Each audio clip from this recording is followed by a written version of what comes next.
She chose the country the way some women choose a perfume, eyes closed, guided by instinct and a quiet, trembling hope that something unseen might finally suit her.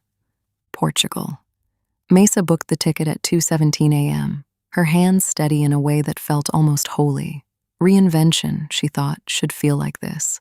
Terrifying, yes, but clean. Like a blade cutting silk. She packed lightly. No boxes of memories, no folded letters tied in ribbon, no photographs that would stare back at her with accusation. She left behind the dress she wore the night everything broke. Left behind the penthouse with its echoing walls and the neighbors who pretended not to hear. She left him behind, or at least she told herself she did. Lisbon greeted her with light.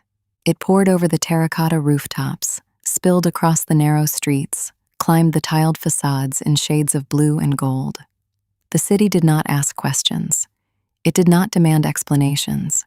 It simply existed, sun-warmed and patient, as if waiting for her to decide who she would be inside it. Mesa rented a small apartment above a bakery.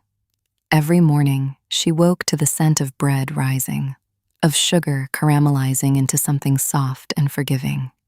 She learned to order coffee in halting Portuguese, her accent clumsy but earnest. Days stretched into something gentler than she remembered life being. She walked the hills until her legs ached. She let the Atlantic wind tangle her hair.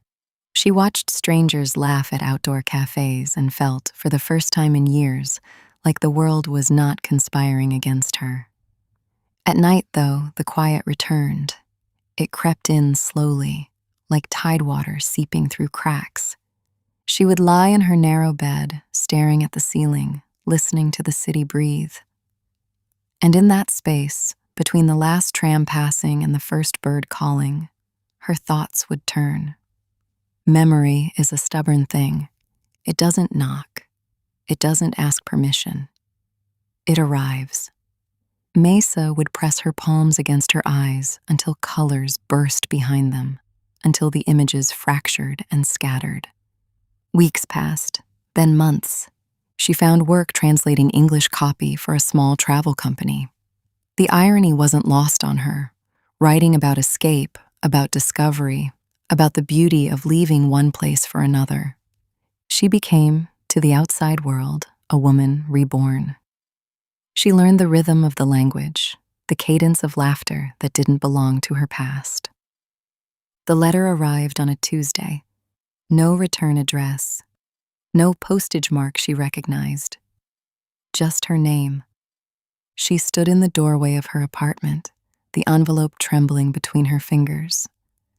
For a long moment, she considered throwing it away, letting it vanish into the anonymity of foreign trash, where it could not reach her. But the past is a seductive thing. It whispers, "Don't you want to know?" She closed the door behind her, sat at the small wooden table, and opened it.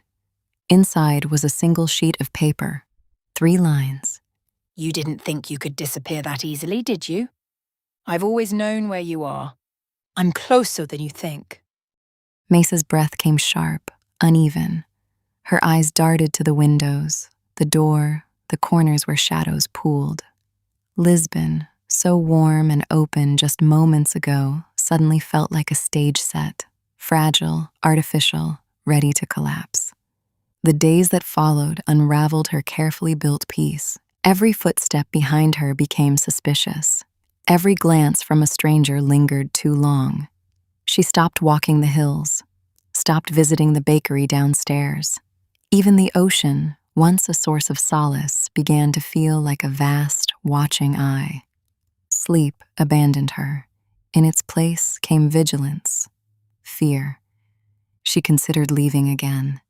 Another country, another name, another attempt at erasure. But something in her resisted, a quiet, flickering defiance. No, she thought one evening, staring at her reflection. I won't keep running. For the first time, she allowed herself to feel something other than fear, anger. It was slow at first, like a match struggling to catch. Then, all at once, it flared. He does not get to take this from me. Not this life. Not this light. Not again. She began to watch, not in panic, but with purpose. She noted the faces she saw repeatedly. The man who lingered too long near the tram stop. The woman who always seemed to be on the same street at the same hour. Patterns. She learned them. Waited. And then, one evening, she saw him. Or rather, she thought she did.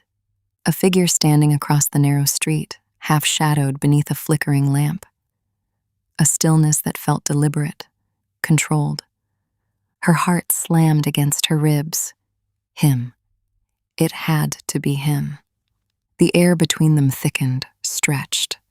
Mesa stepped forward. One step, then another.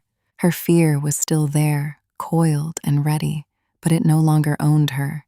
It moved with her now, not against her. Enough, she said, her voice steady despite the storm inside her. The figure didn't move. Come out, she demanded. Silence. Then, laughter. Soft, familiar, but wrong. The figure stepped into the light, and Mesa's world split open, because it wasn't him. It was her. Not literally, not a mirror, not a ghost, but a woman who looked like her in all the ways that mattered. Same height, same dark eyes, same scar just beneath the collarbone. The kind of resemblance that doesn't happen by chance. Mesa's breath caught. What is this? She whispered.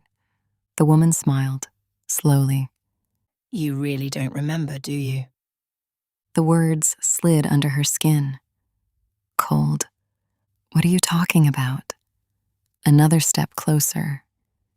You were always so good at rewriting things. The woman continued. At turning yourself into the victim. Mesa shook her head. No, that's not. Isn't it? The woman interrupted softly. And then she said his name. Not as a threat, not as a weapon, but as a fact, a shared memory. And suddenly, everything shifted. Not the city, not the light, but the story.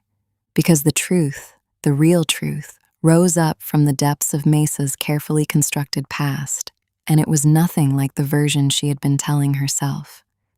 She hadn't run from him, not entirely. She had run from what she had done, from the night that didn't end with her broken, but with him, from the silence that followed, from the choice she made to leave before anyone could ask questions, before anyone could see. Mesa's voice fractured. I didn't want to. I know. The woman said gently. Too gently. That's the worst part, isn't it? Mesa felt her knees weaken. Who are you? She asked, though part of her already knew. The woman tilted her head. I'm the part of you that remembers, she said. A pause. And I'm the part that isn't going to let you forget. The letter, the watching, the fear, it hadn't been him.